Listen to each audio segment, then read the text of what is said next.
This had become part of their routine, and usually he liked it, the two of them smiling and sighing at their own little worlds.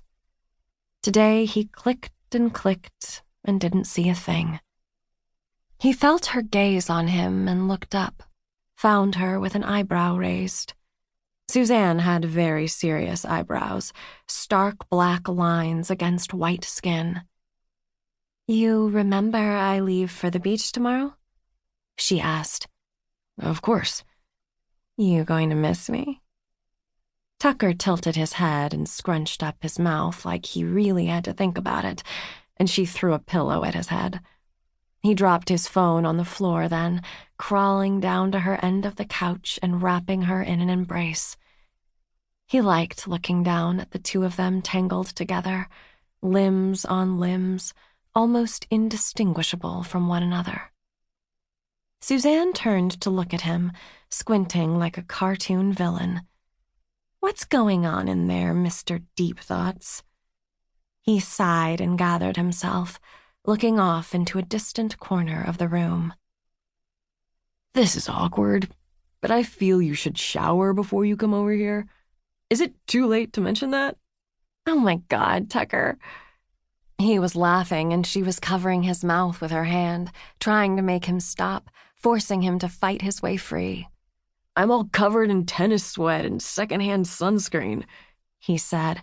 "It's kind of a turn-off." "Oh, for sure. I can tell how much it's bothered you." She was shaking her head at him, and Tucker smiled. But really, he was feeling a little lost, a little low. He'd been wondering if she might change her mind, insist that this shouldn't be the end. That didn't seem to be happening. "Are you going to Adam's house tonight?" she asked. Adam's house. Hearing those words, Tucker could practically taste the lukewarm beer and feel the bass from those junky old speakers throbbing under his skin.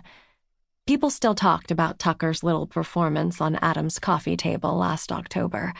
They always told the story like he was drunk, but actually he wasn't. Tucker just liked to dance. He couldn't quite imagine doing that anymore, certainly not in front of Suzanne. "Yeah, for sure. I'll be there." "Okay, then. No goodbyes yet." "Not yet." Suzanne climbed out of his arms and off the couch, quickly gathering her things and then disappearing with a wave through the sliding glass door. As soon as she was gone, Tucker got a text from Bobby asking if it was safe to come over and play Mario Kart. Normally, he would have said yes right away, but he was feeling restless. "Do you want to go to the batting cages instead? The ones next to the cave?" The sun beat down, one of those unbearably sticky Maryland summer days. A few practice swings, and Tucker was already sweating.